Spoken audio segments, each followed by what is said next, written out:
오늘이 종교개혁이라는 그 개혁이 일어난 지 504년 되는 기념주일입니다.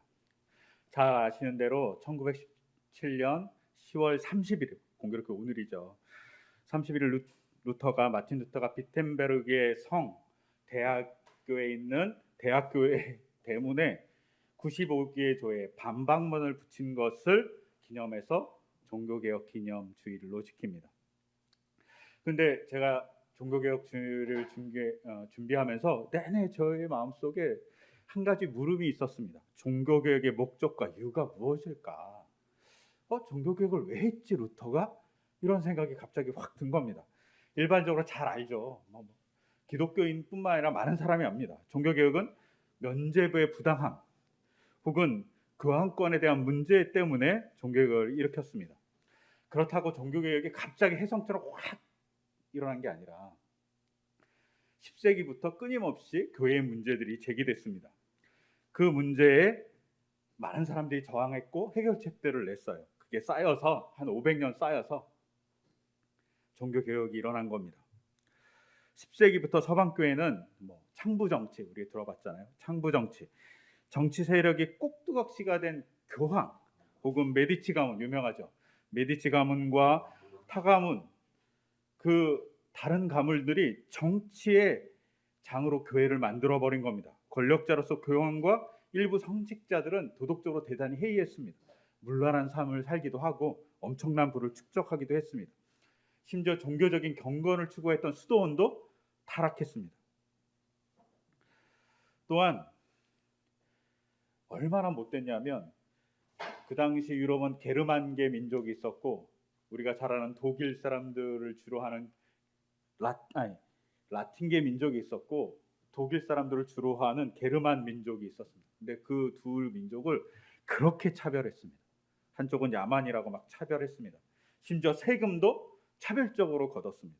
교회가 엄청난 문제가 발생한 거죠. 또 이탈리아를 하나의 통일 국가로 만들 때 교회가 엄청난 잘못을 했습니다.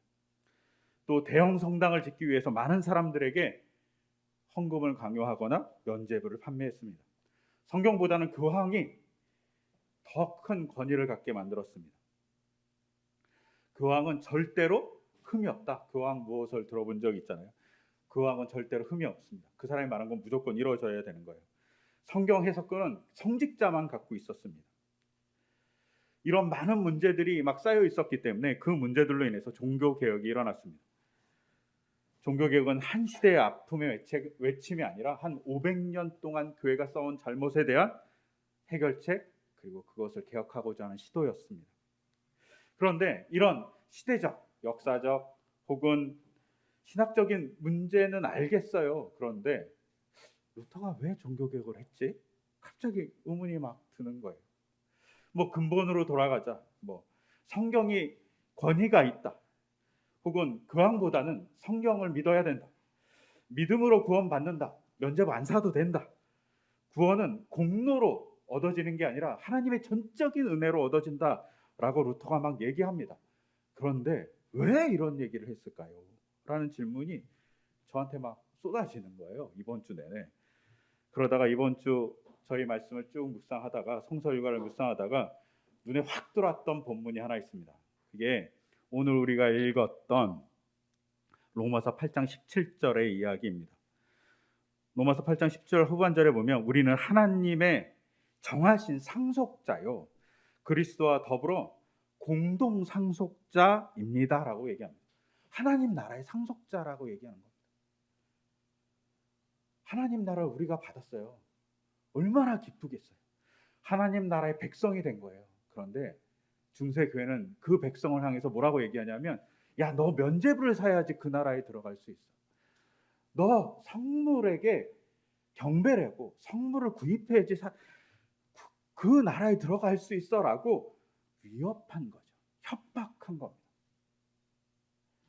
저는 이것을 중세교회가 상속권 이미 갖고 있는 사람한테 거짓으로 협박한 일이라고 생각합니다. 그 협박이 그 사람들 마음속에 있는 기쁨을 빼앗아 버리고 훔쳐버린 사건이라고 생각합니다. 이 사람들이 하나님의 나라의 상속자가 된 것을 막 기뻐해야 되는데 교회가 면죄부 얘기하고 속죄 얘기하고 성물의 어떤 영적인 힘을 얘기하면서 혹은 교환권을 얘기하면서 이들의 기쁨을 빼앗아 버리는 것이죠. 그리고 약간은 종교적인 위협과 협박을 합니다. 이 사람들이 하나님의 자녀인데 천국에 들어갈 사람들인데 협박을 어떻게 했는지 잘 보여주는 게 루터의 95개조 반박문에 있습니다. 그 95개조 반박문 중에 27항은 이런 기록이 있습니다. 연보괴, 그러니까 헌금함이죠. 헌금함 안에 던진 돈이 딸랑 소리를 내자마자 영혼이 연옥에서 벗어나 나온다고 말하는 것은 인간의 학설을 설교하는 것이다. 이게 잘못된 것이다. 루터가 얘기합니다. 즉, 이 당시 많은 성직자들이 헌금을 딱 넣어요. 그러면 그 소리가 딸랑 소리가 나면 연옥에 있었던 사람이 연옥에서 벗어나서 천국에 간다는 거예요. 우리는 연옥이 없죠. 이렇게 개신교는 연옥이 없는데 천주교는 연옥이 있어요. 연옥은 천국과 지옥 사이에 있어요. 그렇다고 나쁜 곳은 아니고 예수님을 믿고 하나님을 믿는 사람들 중에 좀 경건하지 못한 사람들이 거기서 머물면서 정화의 기간을 걷는 거죠. 그리고 그 정화의 기간을 겪고 나서 정화 다 되면 천국으로 가는 거예요. 그것을 잘 그리고 있는 책이 한 권 있어요. 단테의 신곡입니다. 근데 연옥이 있는지 없는지도 잘 모르는데 연옥에 대해서 너무나도 아름다운 글을 쓴 거죠. 저도 다 읽어봤거든요. 정말 책을 잘 썼어요. 근데 그것이 정말일까요? 거기서 풀려나는 것이 정말일까요? 지옥의 9단계? 연옥에 있는 단계? 그것이 정말일까요? 알 수 없어요. 근데 중세 14세기에 신곡이 쓰였는데 그때 그런 얘기들을 사람들에게 얘기하면서 너 잘해야 돼. 잘못하면 연옥 가. 라고 얘기한 겁니다. 그럼 연옥에 있으면 몇 년 있을까요? 죄를 범하면 몇 년까지 있을까요? 성경에 기록은 없는데 이 사람들이 막 얘기하다 뻥을 만들어낸 겁니다. 수백만 년 있어요. 말도 안 되는 일이 벌어집니다. 이걸 막 얘기하면서 뭘 하라고 그러죠? 면죄부를 사라고. 속죄를 해야 된다고. 이렇게 얘기합니다. 그것에 대해서 너무나도 애타했던 루터가 95개조 반박문 중 36항에 이렇게 얘기합니다. 모든 그리스도인들은 진심으로 자기 죄에 대해서 뉘우치고 회개하는 사람은 면죄의 증서, 면죄부죠. 면죄의 증서 없이도 형벌과 죄책에서 완전히 사함을 받는다라고 얘기합니다. 그런 거 필요 없다는 거예요, 면죄부가. 근데 면죄부는 어떻게 사죠? 돈으로 삽니다.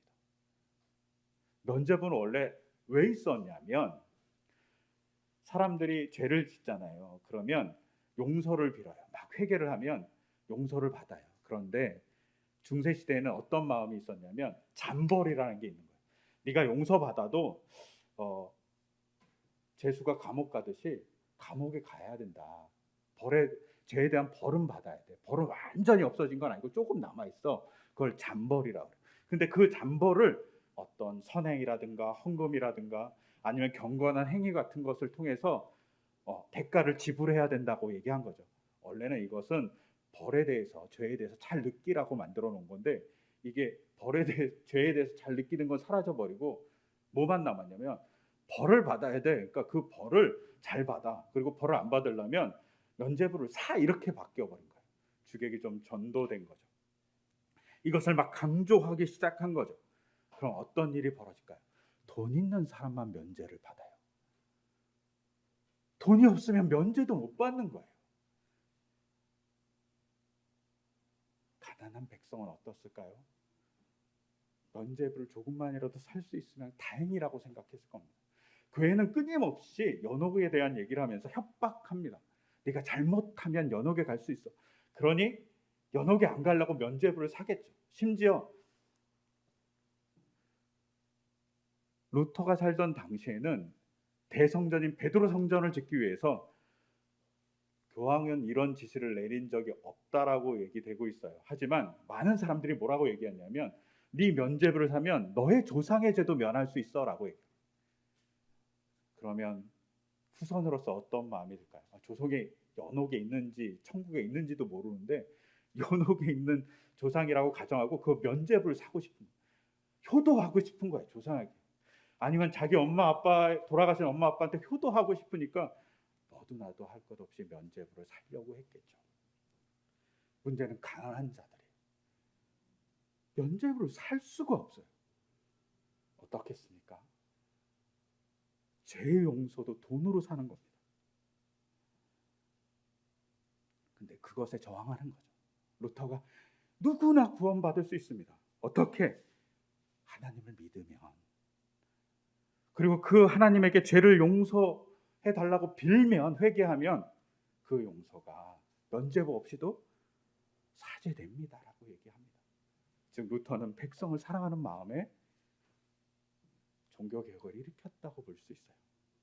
이것을 확증해 주는 게 오늘 읽었던 로마서 8장 14절입니다. 하나님의 영으로 인도함을 받은 사람은 누구나 하나님의 자녀입니다.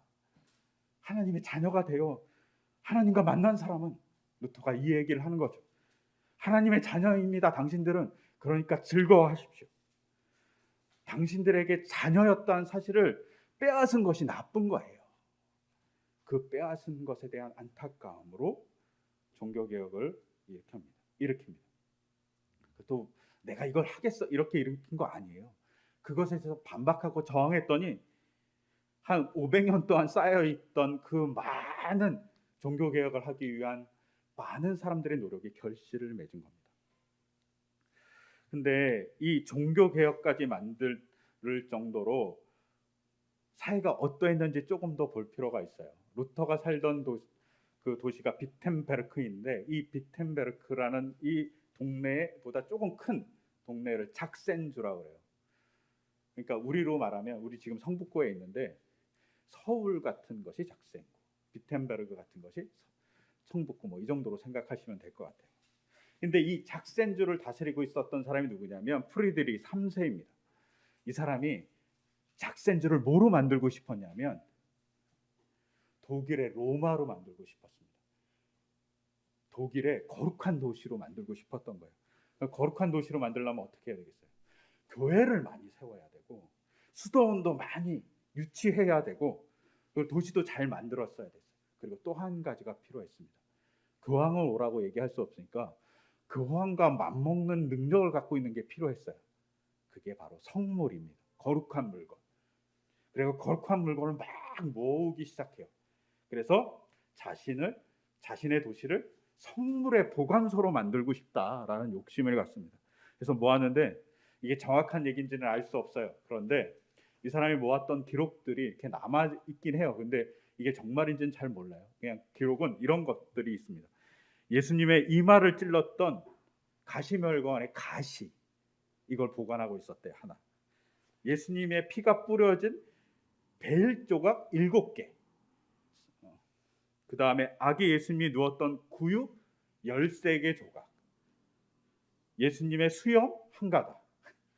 그 다음에 십자가에 손이 박혔었잖아요. 그 못 한 개. 성모 마리아의 머리카락 4가닥. 성모 마리아의 망토 3벌, 허리띠 4개. 모세가 가시덤불에서 이렇게 기적을 봤잖아요. 그 가시덤불의 가지 하나. 성 아우구스티누스의 치아, 뭐 이런 것들이 있었대요.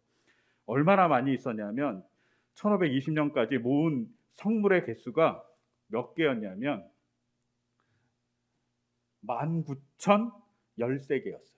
거의 2만 개 모은 거예요. 2만 개. 그러면 이걸 모으면 어떻게 하죠? 이걸 만지면 사람들이 치유되거나 죄가 용서된다고 생각한 거예요. 그걸 언제 만졌을까요? 그거를 아주 중요한 날 만져요. 성인의 날에 만집니다. 성인의 날이 언제냐면 11월 1일이에요. 우리가 할로윈이라고 얘기하는 전날이 있고, 원래 성인의 날이 주 테마잖아요. 11월 1일 날 거룩한 사람들, 그러니까 교대 교부 중에 성인 아우구스티나 뭐 이런 많은 성인들이 있잖아요. 오리게네스, 이런 사람들을 기리는 날이 11월 1일이었던 거예요. 그날 막 공개하는 거죠. 그럼 사람들이 그것을 위해서 뭐 할까요? 만지기도 하지만 그걸 만지려면 뭐 해야 되죠? 돈 내야 되는 거예요. 헌금해야 되는 거예요. 이 프리드리 3세가 뭐라고 얘기했냐면 교황이 이렇게 허락해줬다. 이 성물을 위해서 헌금하면 연옥에서 죄도 면제된다고 얘기했다. 얼마까지 면제된다고 얘기했을까요? 우리의 성물이 많이 있으니까 이걸 다 만지면 몇 년까지 면제가 되냐면 190만 2202년 하고도 270일 면제된다고 했어요. 연옥 생활. 그러니까 한 200만 년 정도 연옥의 생활이 면제된다고 얘기한 거예요. 작센주에 있는 프리드릭 3세가 이런 얘기를 한 거예요. 이걸 위해서 막 이제 엄청 돈을 막 걷는 거죠. 얼마나 힘들겠습니까? 그럼에도 불구하고 착한 백성들은 자신의 죄, 조상의 죄를 면제하기 위해서 성물을 위해서 막 헌금하는 거죠. 돈 없는 사람들은 빈익빈 부익부라고, 가난한 사람들은 죄도 용서 못 받는 상황이 벌어지는 거예요. 이런 상황에 결정적 타격이 또 하나 발생합니다. 교황이 면죄부를 발행한 거예요. 공식적으로. 그리고 판매를 허가합니다. 심지어 작센주도 허가합니다. 그런데 프리드릭 3세가 허가했을까요? 프리드릭 3세가 면죄부 판매를 불허합니다. 왜 불허했을까요? 사람들이 면죄부를 사잖아요. 그럼 돈이 없으니까 성물을 위한 헌금을 안 내는 거예요. 그러니까 자기 불허해버립니다. 이건 아니라고, 사지 말아야 된다, 우리는 팔 수 없다, 뭐 이렇게 얘기합니다. 그러자 사람들은 어떻게 했을까요? 성물을 사기 위해서 더 헌금을 했을까요? 그렇지 않고 교황을 따라갑니다. 교황을 따라가고 면죄부를 어디서 사오냐면 작센주 바깥에서 사오는 거예요. 심각한 문제가 발생한 거죠. 돈이 있는 사람들은 면죄부를 막 작센주 바깥에 나가서 막 사오고 뭐 이런 일들이 벌어지는 거죠. 사람들이 이 정도로 면죄부나 성물에 갈급했습니다. 왜? 종교적인 위협이 강력했기 때문에, 종교적인 공포를 그들에게 심어줬기 때문에. 구원받은 하나님의 상속자인데 그 기쁨은 사라져버리고 면죄부를 사기 위해서 안 달랐고 성물을 위해서 헌금하는 거에 안 달랐던 것이 중세의 루터가 살던 시대의 모습입니다. 안타까운 거죠. 가끔 이런 일들을 향해서 잠깐 삼천포로 가면 면죄부가 아니라 면벌부라고 얘기해야 된다고 얘기하시는 분들이 있어요. 맞는 얘기예요. 왜냐하면 조금 전에 얘기한 대로 면죄부는 죄를 면하는 게 아니라 죄로 발생해서 받아야 될 벌을 면하는 거예요. 근데 사실은 우리도 그렇잖아요. 죄를 멸하고 벌을 면하는 것의 구분점이 정확하진 않아요. 그래서 꼭 이렇게 얘기하시는 면벌부로 꼭 해야 된다, 이 말은 합당하지 않아요. 죄 지면 벌 받는 거잖아요. 죄와 벌은 사실은 똑같진 않지만 죄 때문에 벌이 있는 거기 때문에 죄를 사해 준다는 의미에서 면죄부라는 이름을 쓸 수도 있어요. 면벌부를 사용하자고 얘기하는 쪽은 천주교 쪽이에요. 왜냐하면 면죄부로 얘기하면 자기들의 과거가 너무 드러나기 때문에 면벌부로 번역하자, 뭐 이렇게 얘기하는 천주교 쪽의 의견이 되게 많아요. 개신교 쪽에서도 그런 의견이 있지만 하여튼간 그런 얘기로 민감할 필요가 없다라는 거죠. 중요한 건 이 정도로 죄를 벌하고 그 죄를 면하기 위해서 면죄부 그리고 성물을 샀던 사람들이 많았다는 사실을 우리가 기억해 볼 필요가 있어요. 이런 사람들을 향해서 루터가 하고 싶은 건 구원은 믿음으로 된다고, 면죄부로 되지 않는다고, 성물을 사는 걸로 되지 않는다고. 제발 당신들이 상속자인 것에 대한 기쁨이 이미 로마서에서 얘기하고 있다고. 그 기쁨을 누렸으면 좋겠다라고 얘기하는 거죠. 여러분, 우리에게도 그렇게 다가옵니다. 근데 중세 사람들이 왜 면죄부에 혹하고 성물에 혹했을까요? 그 이유는 그들이 성경을 읽지 않았기 때문입니다. 단적인 예가 있어요. 루터가 어렸을 때부터 성경을 읽었을까요? 루터는 어렸을 때부터 성경을 읽지 않습니다. 루터는 대학에 들어가서야 성경을 봤어요. 대학에 들어가서야 라틴어를 알았고 라틴어로 된 성경을 그제서야 읽은 거예요. 라틴어로 된 성경을 읽으니까 너무나도 은혜가 되는 거예요. 너무나도 은혜가 되고 로마서 같은 그 이야기들이 진짜인 걸 만나죠. 그리고 뭐 면죄부, 뭐 성물 이런 얘기가 성경에 존재하지 않는다는 사실을 보게 돼요. 그러면서 루터가 뭘 생각할까요? 아, 쉽게 읽어야 되는구나. 그래서 라틴어에서 독일어로 번역합니다. 모국어로 번역한 거죠. 이게 처음 일이냐? 그렇지 않아요. 루터보다 한 150년 전에 영국에서 이 일이 먼저 벌어졌어요. 존 위클리프라는 사람이 먼저 라틴어 성경을 영어로 번역해요. 근데 성경 원래 라틴어 아니잖아요. 성경은 원래 구약은 히브리어, 아람어, 그 다음에 신약은 헬라어로 되어 있어요. 근데 4세기경에 이제 라틴어로 번역했거든요. 그러놓고 다른 성경 보지 말라는 거예요. 라틴어로만 봐야 된다고 얘기했어요. 어처구니 없는 건 어거스틴이라는 그 유명한 교부랑 다른 교부랑 히에로무스라는 이 교부랑 싸웠어요. 뭘 싸웠냐면, 야, 라틴어로 본 것을 보기는 해야 되지만 라틴어로 잘 보면 헬라어 말고 구약은 히브리어로 번역된 걸 봐야 돼라고 얘기했어요. 근데 어거스틴이 아니야, 헬라어로 번역된 걸 라틴어로 번역하는 것을 봐야 돼, 이렇게 주장했어요. 어처구니 없는 일이 벌어진 거예요. 사실은 다른 교부가 말한 게 맞아요. 이 정도로 어처구니 없는 일이 벌어요. 라틴어가 정본도 아니고 원본도 아니고, 그런데 그거만 봐야 된다고 생각한 거예요. 이거를 거의 한 100년, 아니 1000년 온 거죠. 그것에 대해서 존 위클리프가 아니라고 얘기합니다. 근데 존 위클리프가 무슨 얘기를 했냐면, 여러분이 잘 아는 얘기를 합니다. 국민에 의한, 국민을 위한 정부. 이 얘기를 처음 한 사람이 존 위클리프입니다. 링컨 아니에요. 존 위클리프가 자신이 성경을 번역하면서 1384년에 자기의 성경 맨 앞에 머릿말에 뭐라고 썼냐면, 성경은 국민에 의한, 국민을 위한 정부를 위해 있다. 성경은 국민에 의한, 국민을 위한 정부에 성경이 있다고 얘기합니다. 성경대로 정부가 가야 된다고 얘기하는 거죠. 그리고 그것을 위해서 순회 설교자들을 보내요. 이것을 롤라드라고 그러는데, 이런 사람들을 보내서 영국에 끊임없이 설교를 하는 거예요. 성경 내용은 이런 거야, 영어로 번역했더니 이런 말이야 라고 얘기해 줍니다. 그 당시 사람들이 충격이었던 거죠. 그리고 이 롤라드를 보내면서 청빈, 가난, 겸손, 도덕적인 청결을 주장합니다. 이들이 막 이걸 하면서 영국이 변하죠. 그래서 영국을 향해서 우리가 잘 아는 장발장, 레미제라블의 저자 빅토르 위거가 이렇게 얘기합니다. 영국에는 두 권의 책이 있다. 성경과 섹스피어이다. 영국은 섹스피어를 만들었다. 하지만 성경은 영국을 만들었다 라고 얘기합니다.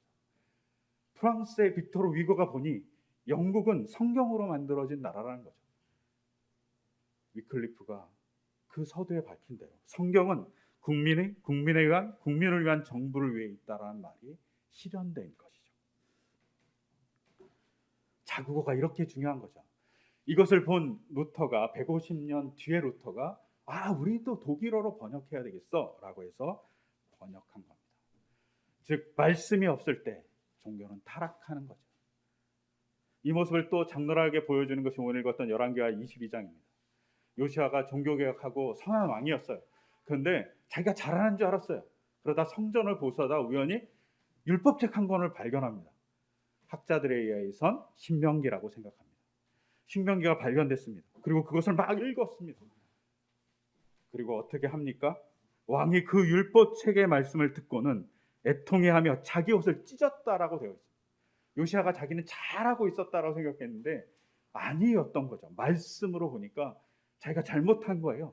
그래서 요시아의 개혁은 신명기적인 개혁이라고 얘기해요. 신명기적인 말씀을 따라서 나라를 바꿔가기 시작합니다. 말씀이 변화를 주는 것이죠. 여러분, 우리의 교회도 마찬가지입니다. 말씀이 변화시키는 교회가 되기를 소망하면서 나갈 필요가 있습니다.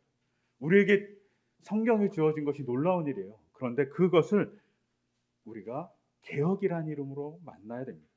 예수님 당시에 오늘 읽었던 본문에 보면 사두개인들이 이렇게 질문해요. 예수님한테, 예수님 부활이 없죠. 제가 가정 한번 세워보겠습니다. 형제 7명이 있는데 첫째 형이 죽었습니다. 그리고 자식이 없이 형수만 남았습니다. 그래서 우리의 법대로 둘째랑 형수랑 결혼했어요. 근데 또 둘째가 죽어버렸어요. 그랬더니 셋째가 또 형수랑 결혼했어요. 근데 셋째가 또 죽어버렸어요. 그래갖고 7째까지 다 첫째 형수랑 결혼한 거죠. 그리고 자식 없이 모두 7형제가 다 죽어버렸어요. 그러면 하늘나라에 가서, 아니면 부활했다면 그 첫째 형수는 누구의 아내입니까? 이렇게 물어봅니다. 그러면서 부활이 없죠. 부활이 있으면 이런 문제가 심각하잖아요. 이렇게 물어본 거예요. 그때 예수님이 하신 말씀이 뭡니까? 너희는 성경을 모른다는 거였어요. 사두개인들이 안 읽은 거죠. 성경만 조금만 읽어도 이런 질문을 할 필요가 없어요. 왜? 이런 법을 형사치소, 그러니까 형이 죽어서 형수를 취하다 해서 형사치소, 아니면 계대결혼, 걔가 동생 계자거든요. 그래서 동생이 대를 이어주기 위해서 형수랑 결혼한다 그래서 계대결혼이라고 그러기도 해요. 이게 고대 사회에는 일반적인 법이었어요. 왜? 그렇게 형이 죽어서 자녀가 없으면 동생이 형수랑 결혼하는 거예요. 그리고 자녀를 낳아요. 그러면 그 자녀는 자기 자녀가 되는 것이 아니라 형의 자녀가 됩니다. 형의 유산을 물려받고 형의 가문을 잇는 사람이 되는 거예요. 왜? 그 가문을 유지하고 형수를 살게 만들어주기 위해서. 이것이 성경에도 있어요. 어디? 룻기입니다. 룻기가 그런 거예요. 보아스가 그 일을 하는 거예요. 근데 이런 내용을 모른다는 거죠. 사두개인들. 너희는 성경을 읽지 않아 라고 얘기합니다. 그러니까 예수님을 죽일 수 있었던 거예요. 그러니까 예수님을 십자가로 몰아갈 수 있었던 것이 사두개인들입니다. 여러분, 오늘날도 우리가 중요한 건 하나님의 말씀을 아는 거예요. 하나님의 말씀을 제대로 알아가는 거예요. 루터가 그 당시 사람들이 하나님의 말씀을 몰랐기 때문에 타락한 것을 보고 잘못된 길을 가면서 라틴어 성경을 독일어로 바꾼 거예요. 그래서 성경 제발 읽으라고. 그리고 성경을 열심히 공부시킵니다. 저희가 교회를 시작하면서 목표가 하나 있었습니다. 성경을 제대로 보자. 그리고 성경을 제대로 보고 그 말씀을 통해서 우리 사회의 대안을 만들어냈으면 좋겠다라고 생각했습니다. 우선은 창조과학회 같은 곳에서 이야기하는 것이 잘못됐다는 것을 얘기해주고 싶었습니다. 아니면 번영 신학을 얘기하는 사람들의 신학이 성경에는 별 근거가 없다라는 것을 얘기해주고 싶습니다. 근본주의 신학? 근본이라고 얘기하지만 근본적이지 않다는 것을 얘기해주고 싶었습니다. 원래 본문은 무슨 뜻인지 알려주고 싶었던 것이죠. 그리고 그 말씀의 뜻을 따라서 우리가 조금 더 잘 공부해보자. 그러면 하나님의 역사를 만들어낼 수 있다고 생각했습니다. 저는 개인적으로 성경이 오늘날 세상을 구원할 수 있는 많은 법을 갖고 있다고 생각합니다. 그 중에 하나가 경제법이에요. 성경에도 경제법이 있거든요. 면제년법, 희년법 이런 게 있습니다. 근데 희년법을 보면 땅의 주인은 인간이 아니라 하나님이에요. 인간은 절대 땅을 가질 수 없어요. 단 뭘 가질 수 있죠? 건물을 가질 수 있어요. 이 사고를 가지면 오늘날 한국의 부동산 문제를 해결할 수 있습니다. 땅은 못 가져요. 그리고 건물만 갖게 해주면 부동산 문제를 해결할 수 있는 성경적 방법을 도출해낼 수 있습니다. 우리가 관계가 어려워요. 예수님이 뭐라 그러죠? 그 관계를 위한 해결 방법? 서로 사랑의 눈으로 타인을 바라보는 거예요. 미움의 눈으로 보는 게 아니라 사랑의 눈으로 자기 안에 사랑 달라고 끊임없이 기도하는 자가 세상을 하나님의 나라로 바꾼다고 얘기하고 있죠. 즉 우리가 성경을 제대로 읽으면, 그리고 성경의 말씀에 제대로 우리가 깨달음을 얻으면 그 사회가 우리를 바라보면서 멋지구나, 저들을 따라가야 되구나 이렇게 생각할 거라고 믿어요. 그러기에 우리가 말씀을 잘 읽어야 됩니다. 말씀을 잘 공부하고, 우리 교회 아이들이 가끔 하는 말씀에 궁금한 걸 물어보는 일들이 필요합니다. 그럴 때 제가 답을 다 드릴 수 없지만 우리 공동체 같이 고민하면서 그 답을 찾아갈 때 대안이 만들어질 수 있다고 생각합니다. 성경은 우리에게 대안을 주십니다. 그 대안을 믿으면서 우리가 하루하루 살아가길 소망하고요. 루터가 그렇게 애타게 독일어로, 위클리프가 그렇게 영어로 번역한 것이 우리에게는 이제 한글로 있습니다. 그러니 매일매일 우리가 잘 읽었을 때 하나님의 말씀이 우리를 변화시킬 겁니다. 그리고 우리가 이런 경험을 하길 소망해요. 요시아가 성경을 읽고 듣고 통곡하고 자기의 옷을 찢을 정도로 하나님과 만나는 경험들이 우리에게 있기를 소망해요. 저에게도 항상 있고 다른 사람에게도 항상 있기를 소망합니다. 그럼 우리가 될 수 있도록 같이 기도해 주셨으면 합니다. 이 시간 종교개혁을 생각하면서 잠시 제가 기도하겠습니다. 하나님 아버지, 말씀이 세상을 구원하고 말씀을 통해서 하나님의 역사가 어떤 것인지 보여준다고 루터가 보여줬습니다.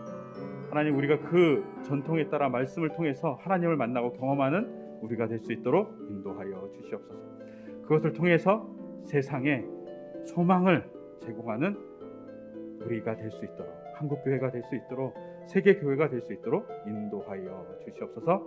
이 모든 것 주 예수 그리스도 이름으로 기도드립니다. 아멘.